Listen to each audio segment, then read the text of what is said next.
저는 홍판래입니다. 올해 72이에요. 사람들은 이 나이면 편안하게 여생을 보내야 한다고 하죠. 하지만 저는 아직도 싸우고 있어요. 그런데 제 평화를 깨뜨린 사람이 바로 며느리라는 걸 전혀 예상하지 못했습니다. 지금 이 순간 저는 제가 평생을 바쳐 일궈낸 건물 1층 카페에 앉아 있어요. 손은 떨리고 있고 가슴은 아직도 두근거려요. 며느리가 방금 보낸 문자 메시지를 보면서 눈물이 핑 돌았어요. 탐욕스러운 할멈, 결국 벌 받을 거예요. 이게 며느리가 시어머니한테 할 말인가요? 하지만 이건 시작에 불과했어요. 며느리는 제 앞에 서서 팔짱을 끼고 이렇게 말했죠. 어머니가 건물을 제게 안 주시면 저 이혼할 거예요. 어떻게 이렇게 됐을까요? 제가 지금부터 들려드릴 이야기는 믿기 힘들 수도 있어요. 하지만 이건 제가 직접 겪은 일이고 제 인생에서 가장 힘들었던 시간이었어요. 저는 25살에 남편을 만났어요. 그 시절엔 가난했지만 행복했죠. 남편은 성실했고 저도 악착같이 일했어요. 시장에서 채소를 팔면서 시작했어요. 새벽 4시에 일어나서 도매시장에 가서 채소를 떼오고 종일 서서 팔고 밤늦게까지 정리하는 게 일상이었어요. 손은 거칠어지고 허리는 아팠지만 포기하지 않았어요. 아들이 태어났을 때 저희는 작은 단칸방에 살고 있었어요. 아이 울음소리에 이웃들이 불평하던 게 기억나요. 그래도 아들은 제 기쁨이었어요. 밤에 아이를 재우면서 저는 늘 속삭였죠. 우리 아들, 엄마가 꼭 좋은 환경에서 키워줄게. 절대 가난하게 살지 않게 해줄게. 남편이 교통사고로 세상을 떠난 건 아들이 10살 때였어요. 그날 이후 세상이 무너진 것 같았어요. 장례식장에서 아들을 꼭 안고 울면서 다짐했어요. 이 아이만큼은 반드시 잘 키워야 한다고요. 그때부터 저는 더 악착같이 일했어요.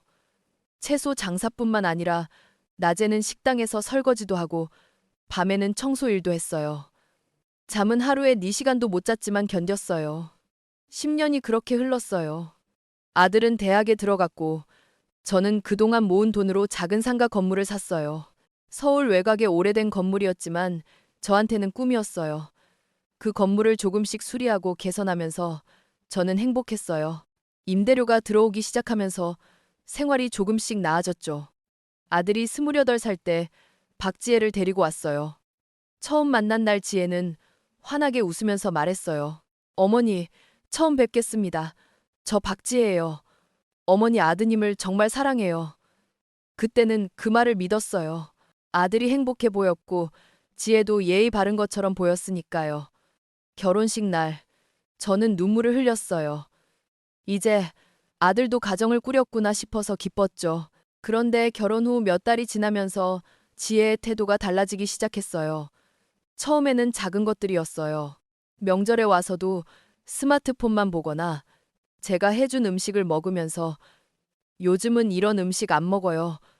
라고 말하거나 손녀 수진이가 태어났을 때는 다시 희망이 생겼어요. 그 작은 아기를 안았을 때 제 마음이 녹는 것 같았어요. 할머니가 너를 정말 많이 사랑할 거야 라고 속삭였죠. 수진이는 자라면서 제게 큰 위안이 됐어요. 주말마다 수진이를 데리러 가서 함께 시간을 보내는 게 제 삶의 낙이었어요. 그동안 저는 계속 일했어요. 작은 상가 건물을 팔고 더 큰 건물을 샀어요. 서울 중심가에 있는 5층짜리 상업용 건물이었어요. 1층에는 유명한 카페와 약국이 있었고 2층과 3층은 병원, 4층은 학원, 5층은 사무실이었어요. 서울 임차인들은 모두 성실하고 좋은 분들이었어요. 저는 그분들을 자식처럼 대했고 그분들도 저를 존중해줬어요. 이 건물은 제가 40년 동안 악착같이 일해서 얻은 결과였어요. 단순히 재산이 아니라 제 인생 그 자체였죠. 새벽 시장에서 시작해서 여기까지 온 여정의 증거였어요. 건물을 볼 때마다 가슴이 벅찼어요. 남편한테 자랑하고 싶었어요. 여보, 내가 해냈어. 우리 아들 잘 키웠고 이런 건물도 마련했어. 60이 넘어서는 조금 여유가 생겼어요. 건물 1층에 작은 관리 사무실을 마련해서 거기서 시간을 보냈어요. 임차인들이 필요한 게 있으면 바로 도와주고 건물 상태도 수시로 확인했죠. 70이 넘었지만 아직 정정했고 이 일을 계속하는 게 좋았어요. 그런데 작년 어느 날이었어요. 며느리 지혜가 갑자기 재관리 사무실로 찾아왔어요. 평소와 다르게 화장을 진하게 하고 비싼 옷을 입고 있었죠. 그리고 제 앞에 앉더니 말했어요. 어머니, 이제 건물을 제게 넘겨주세요. 저는 귀를 의심했어요. 뭐라고? 지혜는 태연하게 말을 이었어요. 어머니 연세도 있으시고 이제 관리하시기 힘드시잖아요. 제가 사업을 하고 싶은데 이 건물이 딱 좋을 것 같아요. 그러니까 건물 명의를 제 이름으로 바꿔주세요. 제 손이 떨렸어요. 화가 나기보다는 황당했어요. 지혜야, 이 건물이 얼마나 중요한지 너도 알잖니? 이건 내가 평생을 바쳐서 만든 거야. 어떻게 그냥 넘기라는 거니? 지혜의 표정이 차갑게 변했어요. 어머니는 이기적이시네요. 아드님 생각은 안 하세요? 저희 가족을 위해서 투자를 해주셔야죠. 투자라니? 이건 투자가 아니라 내 전부야. 그리고 너희 가족을 위해서 내가 안 도와줬니? 결혼할 때 전세금도 내가 도와줬고 수진이 병원비도 내가 냈잖아. 지혜가 비웃듯이 말했어요. 그게 얼마나 됐다고요? 이 건물에 비하면 아무것도 아니잖아요. 어차피 나중에는 아드님이 상속받을 건데 지금 주시면 안 돼요? 그날 저는 단호하게 거절했어요. 안 돼. 이건 아직 내 건물이고 내가 관리할 거야. 네가 정말 사업을 하고 싶으면 네 힘으로 해봐. 지혜는 일어서면서 차갑게 말했어요. 후회하실 거예요, 어머니. 그 후로 지혜의 태도가 완전히 달라졌어요. 전화도 안 받고 수진이를 데리고 오는 것도 막았어요. 주말마다 손녀를 보러 가면 지혜는 문을 안 열어줬어요. 어머니, 수진이 바빠요. 학원 가야 돼요. 라고 말하면서 문을 쾅 닫았죠. 그럴 때마다 제 가슴이 찢어지는 것 같았어요. 수진이가 안에서 할머니 라고 부르는 소리가 들렸는데 만날 수가 없었어요. 며칠 후 지혜한테서 문자가 오기 시작했어요. 처음에는 하루에 한두 통이었는데 점점 늘어났어요. 어머니, 생각 바꾸셨어요? 건물 하나 때문에 가족을 버리시는 거예요? 그 낡은 건물이 아드님 행복보다 중요해요? 문자를 볼 때마다 손이 떨렸어요. 하지만 더 충격적인 문자들이 이어졌어요. 탐욕스러운 할멈. 결국 벌 받을 거예요. 어머니 같은 사람은 어머니 자격도 없어요. 혼자 늙어 죽으실 생각이세요? 이런 문자들을 보면서 저는 믿을 수가 없었어요. 제가 며느리한테 뭘 잘못했나 싶었죠. 그저 제 것을 지키려고 했을 뿐인데 이런 모욕을 받아야 하나요? 어느 날 밤 저는 아들한테 전화했어요. 목소리가 떨렸지만 최대한 차분하게 말했어요. 아들아, 엄마가 지혜한테 문자 받은 거 알고 있니? 잠시 침묵이 흘렀어요. 그리고 아들이 말했어요. 엄마, 지혜가 좀 스트레스를 많이 받고 있어요. 성격이 원래 직설적이잖아요. 나쁜 의도는 없어요. 제 가슴이 철렁 내려앉았어요. 나쁜 의도가 없다고? 아들아, 네 아내가 네 엄마한테 할멈이라고 부르고 죽으라는 소리를 하는데 그게 나쁜 의도가 아니라는 거니? 아들은 한숨을 쉬었어요. 엄마, 그냥 조금만 양보해 주시면 안 돼요? 건물 중에 카페나 5층 사무실 하나만이라도 지혜 이름으로 해주시면 지혜도 좀 진정할 것 같아요. 저는 말문이 막혔어요. 제 아들이 제 편이 아니라 며느리 편에 선 거예요. 아들아, 그 건물이 엄마한테 어떤 의미인지 너도 알잖니. 그걸 어떻게 그냥 넘겨줘? 아들의 목소리가 짜증 섞여 나왔어요. 엄마는 왜 그렇게 고집이세요? 저희 가족 생각 좀 해주세요. 지혜가 계속 싸우면 저도 힘들어요. 전화를 끊고 나서 저는 한참을 울었어요. 제가 평생을 바쳐 키운 아들이 저를 이해하지 못하다니. 며느리한테 완전히 휘둘리고 있다니. 그날 밤 잠을 한숨도 못 잤어요. 창밖을 보면서 생각했어요. 어떻게 해야 할까? 그냥 포기해야 하나? 건물을 넘겨주고 편하게 살아야 하나? 하지만 아침이 되면서 마음이 정리됐어요. 아니야, 절대 안 돼. 이건 내 인생이고, 내가 지켜야 할 것들이 있어. 수진이도 있고, 건물을 믿고 사업하는 임차인들도 있어. 그리고 무엇보다 나 자신을 위해서라도 굴복할 수 없어. 일주일 후 지혜가 다시 찾아왔어요. 이번에는 아들도 함께였어요.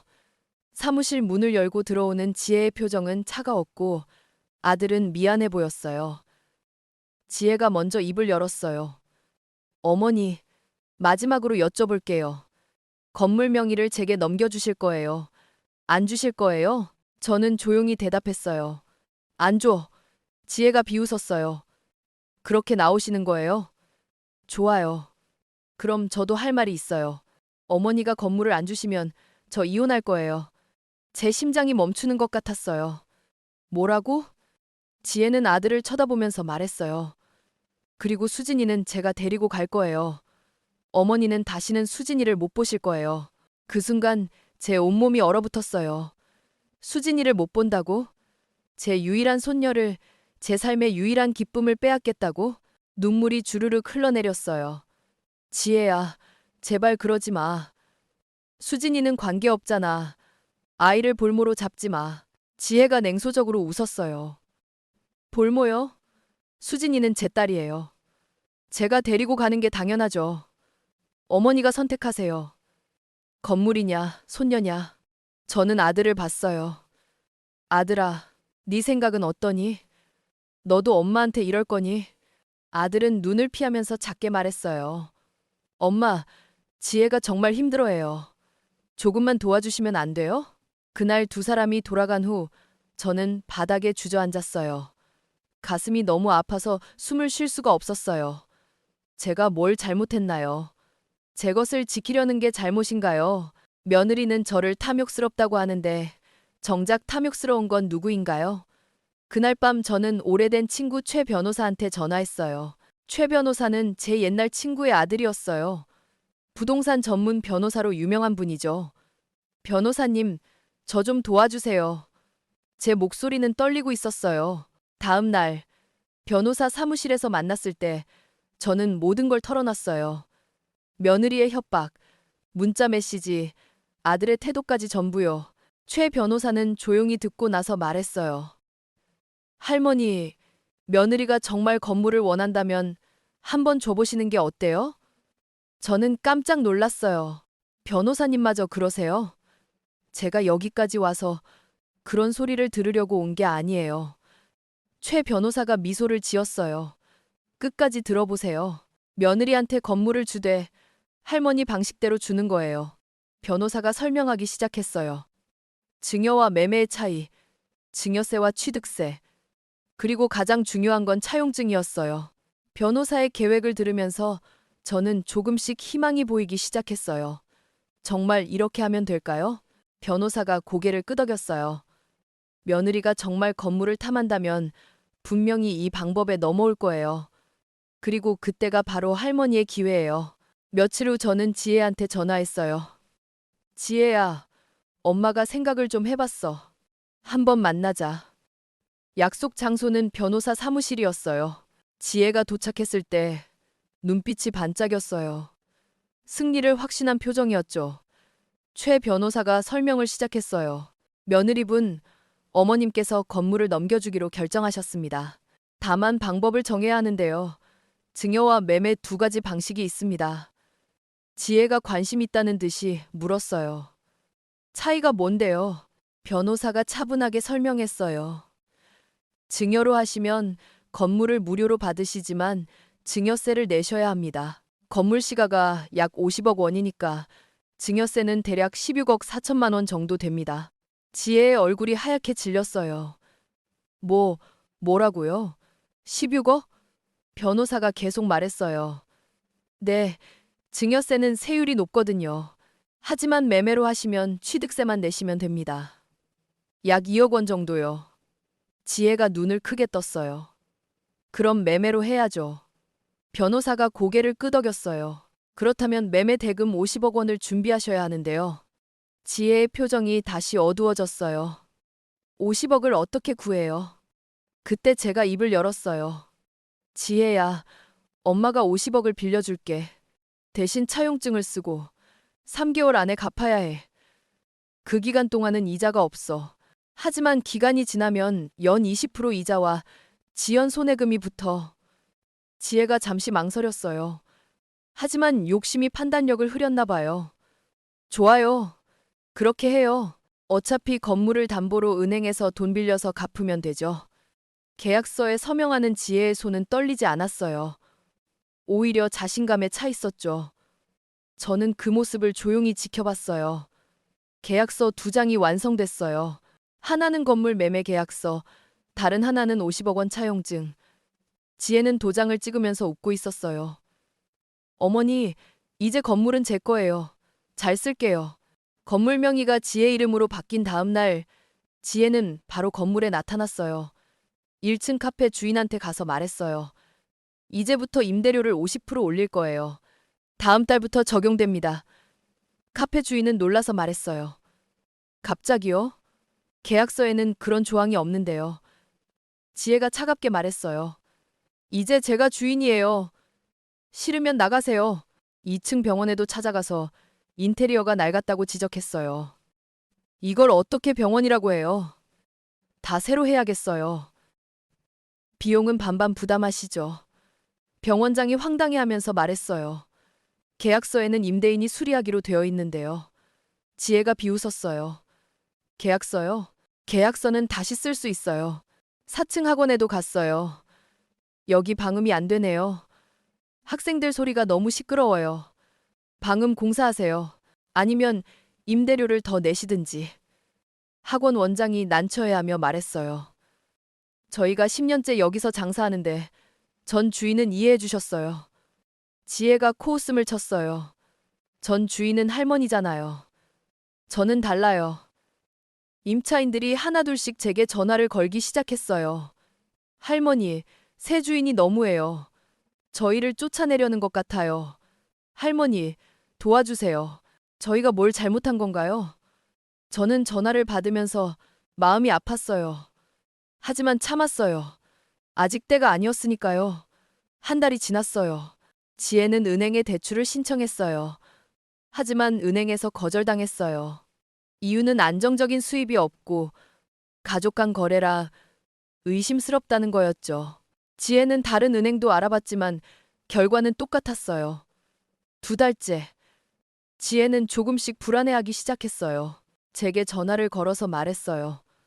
어머니, 기간 좀 연장해 주실 수 있어요? 저는 차갑게 대답했어요. 계약서에 3개월이라고 되어 있어. 그 이상은 안 돼. 3달이 지나는 날, 최 변호사는 내용 증명을 지혜한테 보냈어요. 채무 이행 요구서였죠. 지혜는 패닉 상태에 빠졌어요.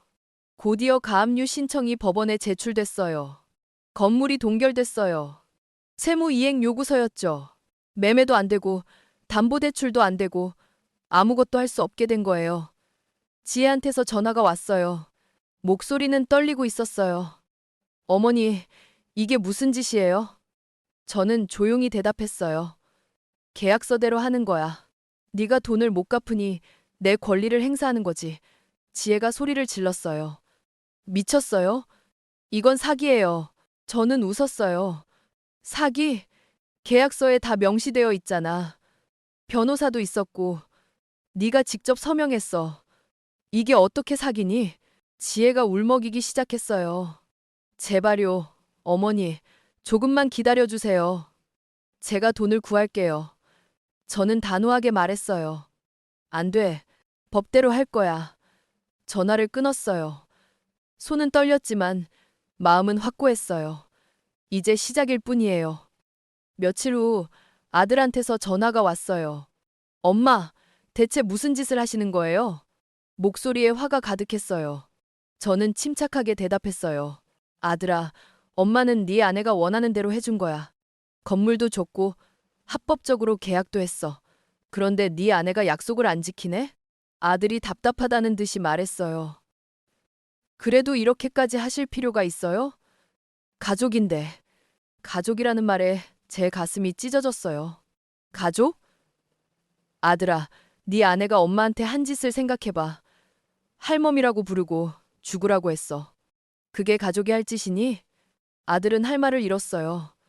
저는 계속 말했어요. 엄마는 이제 더 이상 참지 않을 거야.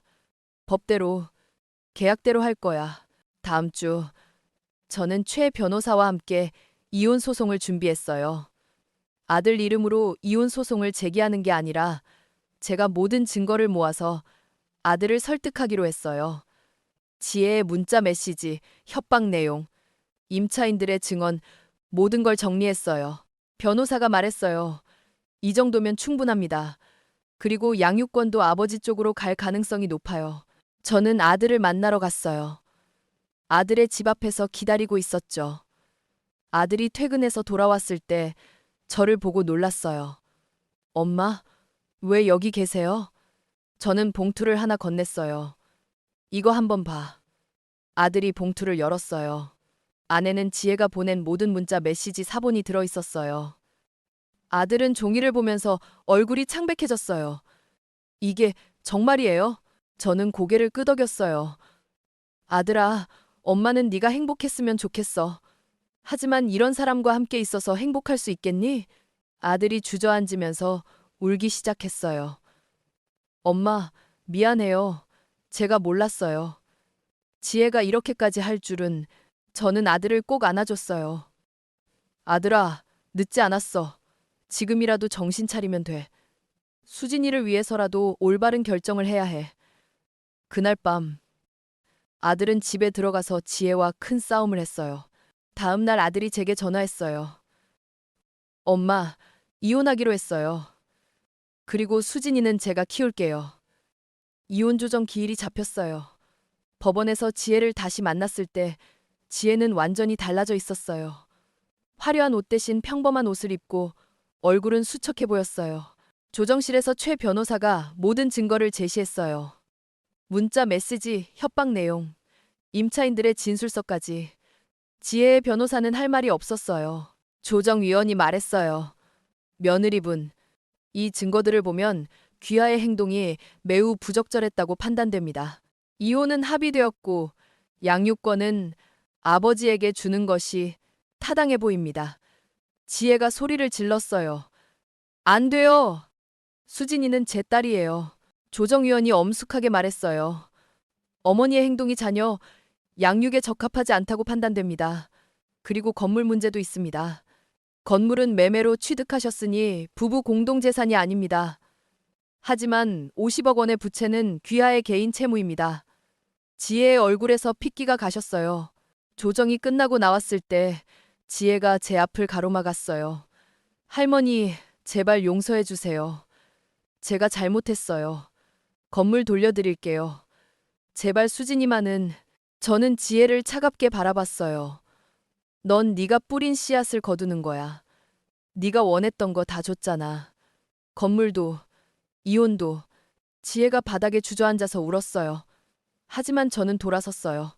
동정심이 생기려 할 때마다 지혜가 보냈던 문자가 생각났어요. 탐욕스러운 할멈, 죽으라는 말들이요. 이건 정이었어요. 제가 저와 제 가족을 지키는 거였어요. 다음 단계는 채무회수 소송이었어요. 50억 원을 받아내기 위해 법원에 제소했어요. 당연히 지혜는 돈이 없었죠. 법원은 건물 경매를 명령했어요. 경매 공고가 났을 때 저는 최 변호사와 함께 경매에 참여했어요. 다른 입찰자들도 있었지만 제가 최고가로 낙찰받았어요. 50억 원의 채권이 있었으니 실질적으로 제가 지불한 돈은 없었어요. 건물이 다시 제 이름으로 돌아온 거예요. 등기부등본을 받았을 때 저는 한참을 그 종이를 바라봤어요. 다시 제 손에 돌아온 건물.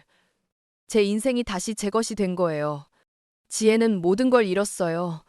남편도, 딸도, 건물도, 그리고 빚만 남았어요.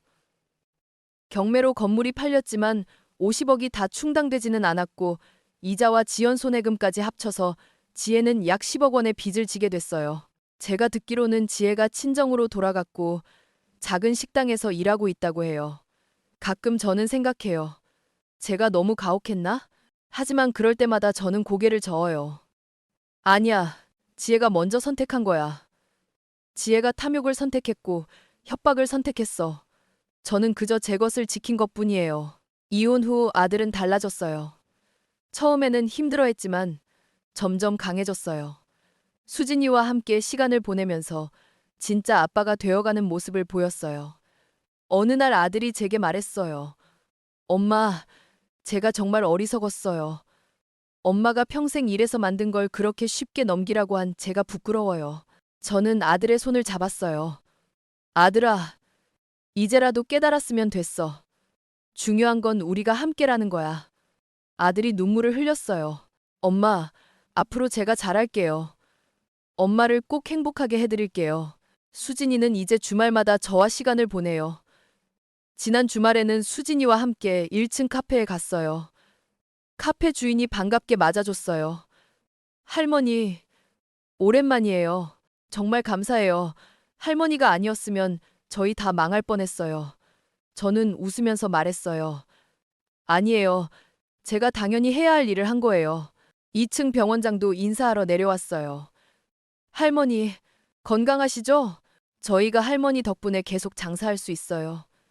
4층 학원 원장도 5층 사무실 사람들도 모두 저를 반갑게 맞아줬어요. 그들의 미소를 보면서 저는 느꼈어요. 제가 올바른 일을 했다는 걸요. 수진이가 아이스크림을 먹으면서 저를 올려다봤어요. 할머니, 나 할머니 정말 사랑해. 제 눈에 눈물이 고였어요. 할머니도 수진이 정말 사랑해. 이 순간이 바로 제가 싸운 이유예요. 이 아이를 지키기 위해서, 제 인생을 지키기 위해서요. 지금 저는 72이에요. 많은 사람들은 이 나이면 조용히 살아야 한다고 해요. 하지만 저는 배웠어요. 나이는 숫자일 뿐이고 정말 중요한 건 내가 무엇을 지키느냐는 거예요. 저는 제 인생을 지켰고, 제 가족을 지켰고, 제가 사랑하는 사람들을 지켰어요. 가끔 밤에 건물을 바라볼 때가 있어요. 5층짜리 건물이 불빛으로 밝게 빛나고 있죠. 1층 카페는 손님들로 가득하고, 2층 병원은 환자들을 치료하고, 4층 학원에서는 아이들의 웃음소리가 들려요. 이 모든 게 제가 평생을 바쳐 만든 거예요.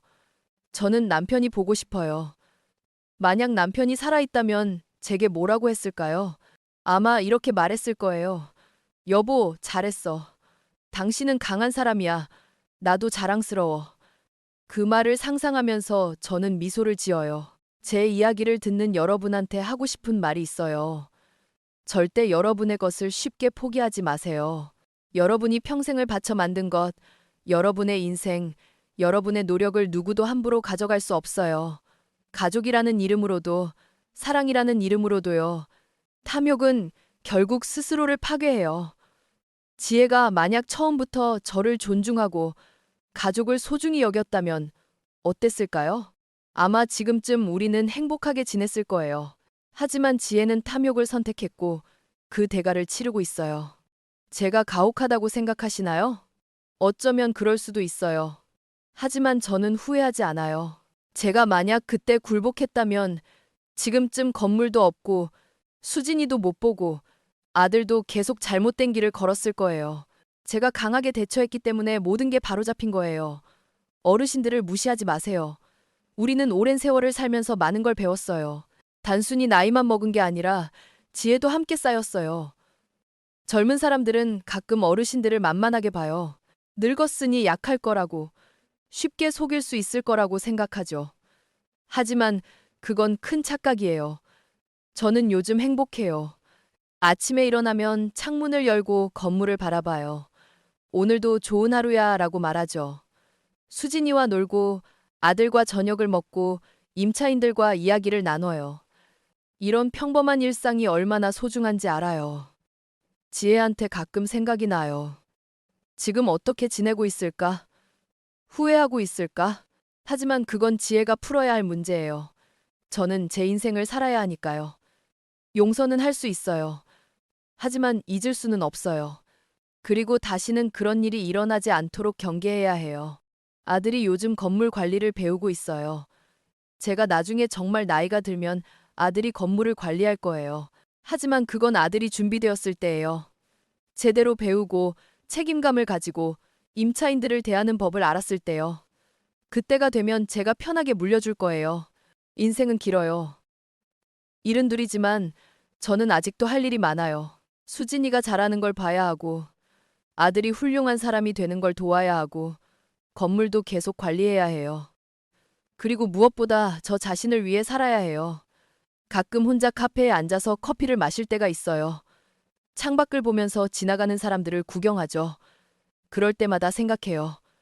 저 사람들도 각자의 이야기가 있겠지? 각자의 싸움이 있고 각자의 승리가 있을 거야. 제 이야기는 특별한 게 아니에요. 그저 한 여자가 자기 인생을 지킨 이야기예요. 하지만 이 이야기가 누군가한테 힘이 됐으면 좋겠어요. 힘든 상황에서도 포기하지 말라고, 정의는 결국 이긴다고 말해주고 싶어요. 며느리 지혜한테 마지막으로 하고 싶은 말이 있어요. 만약 이 이야기를 듣는다면요. 지혜야, 네가 처음부터 진심으로 가족을 대했다면 모든 게 달랐을 거야. 탐욕이 아니라 사랑을 선택했다면 지금쯤 우리는 함께 웃고 있었을 거야. 하지만 넌 다른 길을 선택했어.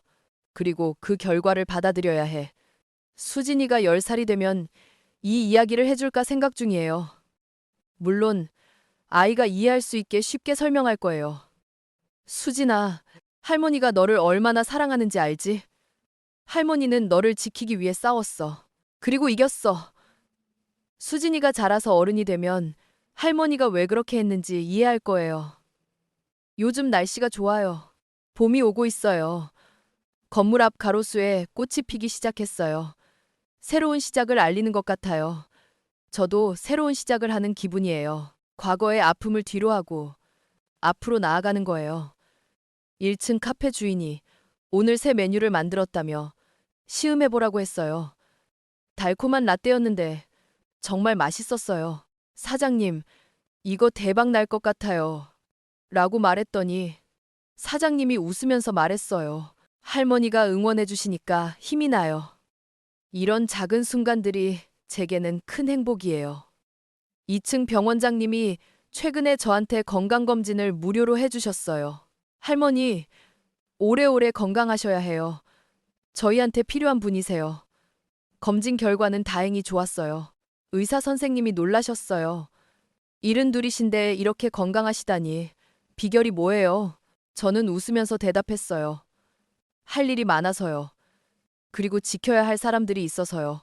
4층 학원에서는 수진이가 방과 후에 무료로 수업을 들어요. 원장님이 제게 말했어요. 할머니 손녀니까 당연히 무료죠. 할머니가 저희한테 얼마나 잘해주셨는데요. 저는 사양했지만 원장님이 고집을 부렸어요. 그래서 감사히 받았어요. 5층 사무실 직원들은 명절 때마다 선물을 보내요. 작년 추석에는 한우 선물 세트를, 설날에는 건강식품을 보내줬어요. 편지도 함께 왔어요. 할머니, 감사합니다. 할머니 덕분에 저희가 안정적으로 사업할 수 있어요. 그 편지를 읽으면서 울었어요. 제가 올바른 일을 했다는 걸 다시 한번 확인했으니까요. 건물이 단순히 재산이 아니라는 걸 이제 확실히 알아요. 이건 사람들의 생계이고 꿈이고 미래예요. 카페 주인의 꿈, 병원장의 사명감, 학원 원장의 교육열, 사무실 직원들의 노력. 이 모든 게 이 건물 안에 있어요. 제가 이걸 지켜낸 거예요. 가끔 밤에 잠이 안 올 때가 있어요. 그럴 땐 옥상에 올라가요. 서울의 야경을 바라보면서 생각에 잠기죠. 제 인생을 돌아보고 앞으로의 계획을 세워요. 별을 보면서 남편한테 말해요. 여보, 나 잘하고 있지? 우리 아들도 이제 제대로 살고 있고 수진이도 건강하게 자라고 있어. 당신이 없어서 외롭긴 하지만 나는 강하게 살고 있어. 어제 아들이 저한테 말했어요. 엄마, 제가 새로 사귀는 사람이 있어요. 이번에는 신중하게 하려고요. 엄마, 허락받고 싶어요. 제 가슴이 따뜻해졌어요. 아들이 철이 들었어요. 아들아, 천천히 해. 그리고 이번에는 진짜 사랑하는 사람을 만나렴. 겉모습이나 조건이 아니라 마음이 착한 사람을요. 수진이가 최근에 학교에서 상을 받았어요. 착한 어린이상이래요. 시상식에 갔을 때 수진이가 무대에서 말했어요. 제가 착하게 사는 건 할머니가 가르쳐 주셨어요. 할머니는 항상 다른 사람을 배려하고 옳은 일을 하라고 하세요. 저는 객석에서 눈물을 흘렸어요. 제가 손녀한테 좋은 영향을 줬다는 게 너무 뿌듯했어요. 건물 관리하는 일이 쉽지는 않아요.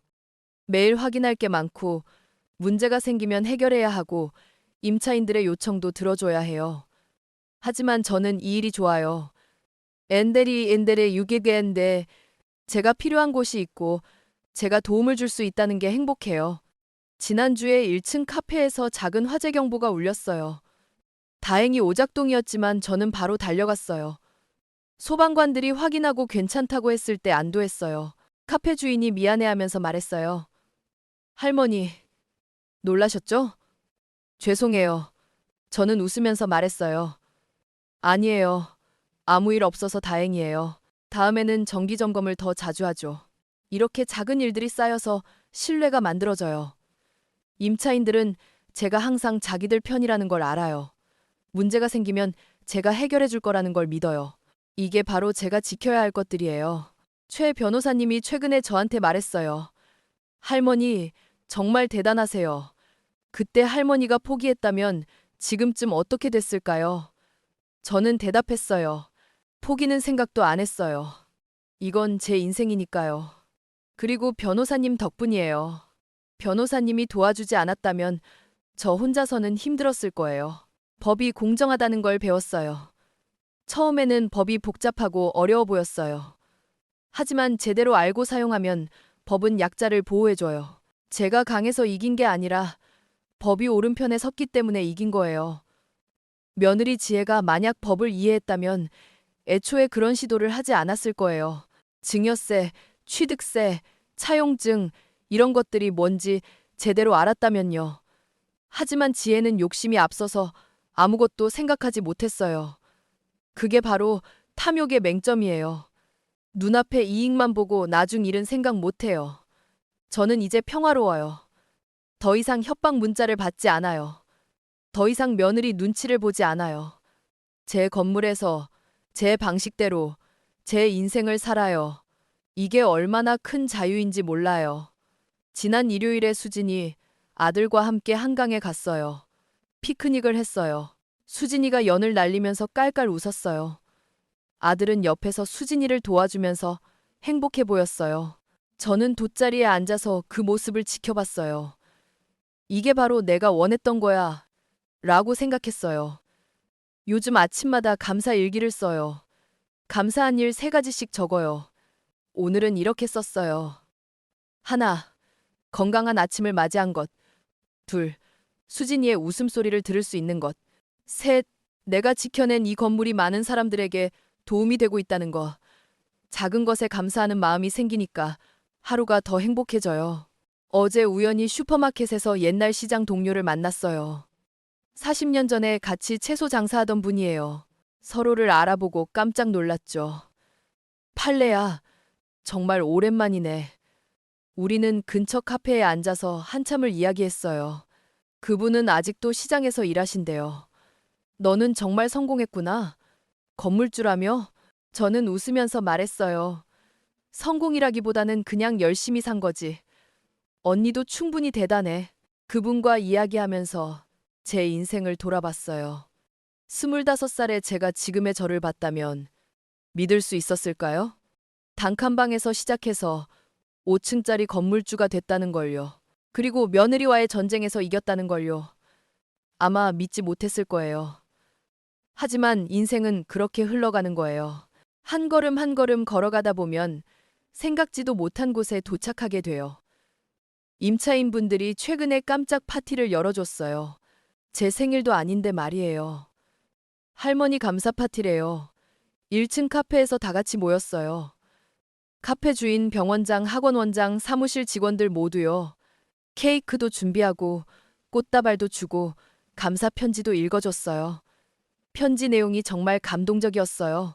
할머니는 단순히 건물주가 아니라 저희의 든든한 후원자예요.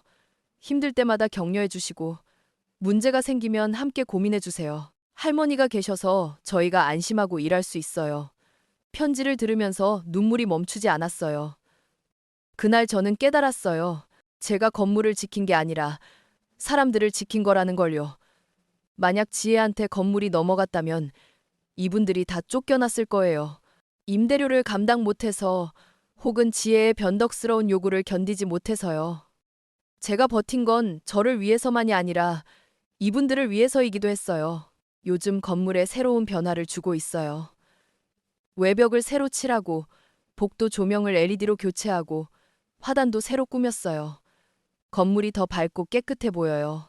지나가는 사람들이 이 건물 정말 예쁘네요 라고 말해요. 그럴 때마다 뿌듯해요. 아들이 요즘 건축학 책을 읽고 있어요. 나중에 건물을 제대로 관리하려면 알아야 한다면서요. 주말에는 저와 함께 건물을 돌면서 이것저것 물어봐요. 엄마, 이 배관은 언제 교체해야 해요? 저 벽에 금이 간 건 괜찮은 건가요? 저는 하나하나 설명해줘요. 아들이 진지하게 배우는 모습을 보니 정말 대견해요. 수진이는 요즘 나도 커서 할머니처럼 건물주가 될 거야 라고 말해요. 저는 웃으면서 말해요. 수진아, 건물주가 되는 것보다 중요한 게 있어. 착하고 정직한 사람이 되는 거야. 그리고 다른 사람을 존중하는 거야. 그게 먼저야. 수진이가 고개를 끄덕여요. 응, 할머니가 가르쳐준 대로 할게. 며칠 전에 수진이 엄마, 그러니까 지혜 이야기가 나왔어요. 수진이가 물었어요. 할머니, 엄마는 왜 우리랑 안 살아요?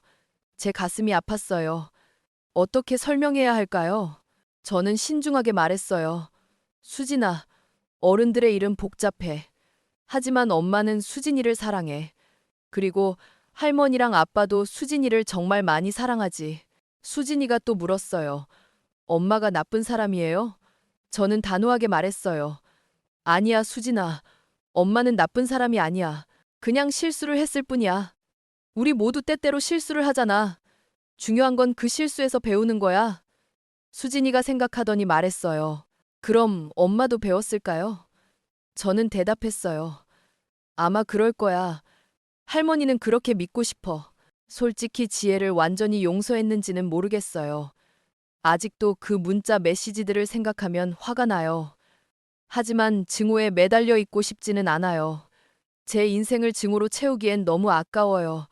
그래서 놓아주려고 노력해요. 완전히는 아니지만 조금씩요. 최근에 지혜가 수진이한테 편지를 보냈대요. 아들이 제게 보여줬어요. 편지에는 이렇게 쓰여 있었어요. 수진아, 엄마가 잘못했어. 엄마는 욕심이 너무 많았어. 그래서 소중한 걸 다 잃어버렸어. 너를 잃어버린 게 가장 아파. 엄마는 지금 열심히 살고 있어. 언젠가 다시 만날 수 있기를 바라. 엄마가 정말 사랑해. 편지를 읽으면서 복잡한 감정이 들었어요. 측은함도 있고, 안도감도 있고, 여전히 분노도 조금 남아 있었어요. 하지만 무엇보다 든 생각은, 그래, 이제라도 깨달았으면 됐지. 였어요. 아들한테 말했어요. 수진이가 좀 더 크면 가끔 엄마를 만나게 해줘도 될 것 같아. 하지만 아주 가끔, 그리고 네가 함께 있을 때만 건물 앞 벤치에 앉아서 사람들을 구경하는 게 요즘 제 취미예요. 출근하는 사람들, 카페에 들어가는 연인들, 병원에 가는 환자들, 학원에 가는 학생들, 모두 각자의 이야기가 있겠죠. 각자의 기쁨과 슬픔, 희망과 좌절이 있을 거예요. 가끔 젊은 여자분들이 지나가는 걸 봐요. 그럴 때마다 생각해요. 저 사람도 며느리일까? 시어머니를 잘 대하고 있을까? 제 며느리처럼 탐욕스럽지는 않기를 바라요. 하지만 동시에 생각해요. 혹시 제가 지혜를 더 잘 대했어야 했나? 처음부터 더 친절했어야 했나? 아니요, 저는 충분히 친절했어요. 결혼할 때 전세금도 도와줬고, 명절 때마다 용돈도 줬고, 수진이 병원비도 냈어요. 문제는 제가 덜 해줘서가 아니라 지혜가 너무 많은 걸 원했다는 거예요. 끝없는 욕심을 채울 수는 없어요. 지난주에 오래된 사진첩을 봤어요. 남편이 살아있을 때 찍은 사진들이었어요. 시장에서 찍은 사진, 아들이 어렸을 때 사진, 첫 번째 건물 앞에서 찍은 사진. 남편의 얼굴을 보니까 눈물이 났어요. 여보, 보고 싶어. 당신이 여기 있었으면 좋겠어. 같이 이 기쁨을 나눴으면 좋겠어. 하지만 남편은 제가 잘하고 있다는 걸 알 거예요. 하늘에서 지켜보면서 우리 마누라 대단해 라고 말하고 있을 거예요. 그 생각에 위로가 돼요. 최 변호사님이 최근에 다른 사건을 상담하러 오신 어르신한테 제 이야기를 해줬대요. 그분도 며느리 문제로 고민하고 계셨는데 제 이야기를 듣고 용기를 얻으셨대요. 변호사님이 전화해서 말했어요. 할머니, 할머니 이야기가 다른 분들한테도 도움이 되고 있어요. 그 말을 듣고 생각했어요. 제 이야기가 누군가한테 희망이 될 수 있다면 좋겠어요. 나이 들었다고, 여자라고, 약하다고 무시당할 필요 없다는 걸 보여주고 싶어요. 우리도 강할 수 있고, 우리도 싸울 수 있고, 우리도 이길 수 있어요. 요즘 뉴스를 보면 가족 간 갈등이 많아요. 유산 다툼, 재산 문제, 부양 의무. 안타까워요. 가족은 서로 사랑하고 지지해야 하는데 돈 때문에 싸우는 게 슬퍼요. 하지만 동시에 이해도 해요. 살기 힘든 세상이니까요. 그래도 가족을 배신하고 협박하는 건 절대 정당화될 수 없어요. 제 건물이 주는 수입으로 저는 편하게 살 수 있어요. 하지만 사치하지 않아요. 필요한 것만 사고 나머지는 저축하거나 기부해요. 작년에는 지역 아동센터에 장학금을 기부했어요. 어려운 환경에서 자라는 아이들을 돕고 싶었거든요. 제가 어렸을 때 가난했던 기억이 나요. 그때 누군가 도와줬다면 얼마나 좋았을까요? 수진이한테도 나눔의 중요성을 가르치고 있어요. 지난번에 함께 옷장을 정리하면서 안 입는 옷들을 골라서 기부했어요. 수진이가 처음에는 아까워했지만 설명해줬어요. 수진아, 이 옷들은 다른 친구들한테 가면 정말 유용하게 쓰일 거야. 우리가 가진 걸 나누면 더 많은 사람이 행복해져. 수진이가 고개를 끄덕이면서 말했어요. 응, 그럼 내 옷을 입은 친구가 행복했으면 좋겠어. 밤에 잠들기 전에 하루를 돌아봐요. 오늘은 어땠나? 잘한 일은 뭐고 후회되는 일은 뭔가? 대부분의 날들은 평범해요. 하지만 그 평범함이 축복이에요. 더 이상 협박받지 않고, 더 이상 두려워하지 않고, 평화롭게 하루를 보낼 수 있다는 게 얼마나 큰 선물인지 몰라요. 가끔 거울을 봐요. 주름이 많아진 얼굴, 희끗해진 머리. 나이가 들었어요. 하지만 눈빛만은 여전히 살아있어요. 포기하지 않은 사람의 눈빛이에요. 싸워서 이긴 사람의 눈빛이에요. 그 눈빛이 자랑스러워요. 아들이 어제 말했어요. 엄마, 제가 새로 사귀는 사람한테 엄마 이야기를 했어요. 엄마가 얼마나 대단한 분인지요. 그 사람이 엄마를 꼭 만나고 싶대요. 저는 조금 부끄러웠지만 기뻤어요. 그래, 좋은 사람이니? 아들이 웃으면서 대답했어요. 네, 정말 좋은 사람이에요. 착하고, 정직하고, 가족을 소중히 여기는 사람이에요. 다음 주에 그 사람을 만나기로 했어요. 이번에는 제가 더 신중하게 볼 거예요. 겉모습이 아니라 마음을 볼 거예요. 우리 아들이 또 상처받는 걸 보고 싶지 않으니까요. 하지만 동시에 열린 마음으로 만날 거예요. 모든 사람이 지혜 같은 건 아니니까요. 건물 옥상에서 내려다보는 서울의 야경은 정말 아름다워요. 불빛들이 반짝이고 차들이 움직이고 도시가 살아 숨쉬어요. 저도 이 도시의 일부예요. 작지만 분명한 역할을 하고 있어요. 5개 층의 수십 명의 생계를 책임지고 손녀를 키우고 아들을 지도하고 제 인생을 살아가고 있어요. 제가 이 세상을 떠나면 뭐가 남을까요? 건물은 아들한테 갈 거예요. 수진이도 언젠가 자기 몫을 받겠죠. 하지만 제가 진짜 남기고 싶은 건 재산이 아니에요. 강인함이에요. 포기하지 않는 정신이에요. 옳은 일을 위해 싸우는 용기예요. 그게 제 유산이에요. 요즘 제가 자주 하는 말이 있어요. 나는 운이 좋은 사람이야. 사람들이 놀라요. 힘든 일을 겪으셨는데 운이 좋다고요? 저는 고개를 끄덕여요. 그럼요. 저는 건강하고 사랑하는 사람들이 있고 할 일이 있고 제 인생을 지켜냈어요. 이보다 더 운이 좋을 수가 있나요? 며느리 지혜한테 마지막으로 하고 싶은 말이 있어요. 이건 증오가 아니라 진심이에요. 지혜야, 네가 어디서 무얼 하든 행복했으면 좋겠어. 진짜 행복. 물질이 아니라 마음의 평화를 찾았으면 좋겠어. 그리고 언젠가 수진이를 만날 때 떳떳한 엄마가 되어 있기를 바라. 네가 변했다는 걸 보여줘. 그러면 나도, 아들도, 수진이도 널 다시 받아들일 수 있을 거야. 72살의 인생은 아직 끝나지 않았어요. 앞으로 얼마나 더 살지 모르겠지만 남은 시간을 의미 있게 보내고 싶어요. 수진이가 잘하는 걸 보고 아들이 행복해지는 걸 보고 건물이 계속 번영하는 걸 보고 싶어요. 그리고 매일매일 감사하면서 살고 싶어요. 이 이야기를 듣는 여러분한테 전하고 싶어요. 여러분이 지금 어떤 어려움을 겪고 있든 포기하지 마세요. 나이는 숫자일 뿐이에요. 여자라는 것도 약점이 아니에요. 우리는 우리가 생각하는 것보다 훨씬 강해요. 부당한 일에 맞서 싸워도 돼요. 여러분의 것을 지켜도 돼요. 그건 이기적인 게 아니라 자존감이에요.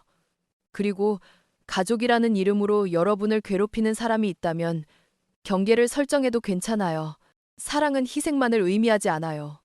사랑은 존중이에요. 서로를 존중하지 않는 관계는 건강하지 않아요. 마지막으로 법을 두려워하지 마세요. 법은 우리를 보호하기 위해 있어요.